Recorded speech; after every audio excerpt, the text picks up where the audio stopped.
To view the course as a student, you have to choose the course you would like to view, go to Course Options, click View Course As.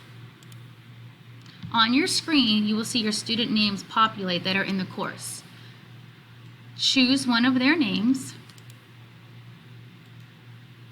and then the screen will change as a student view. What you will see is still the heading that the teacher has chosen, as well as anything that he or she has published.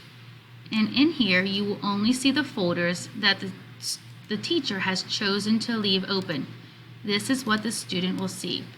If you want to go back and view the course as a teacher, you will scroll back to the top of your course and click the button that says Back to Course.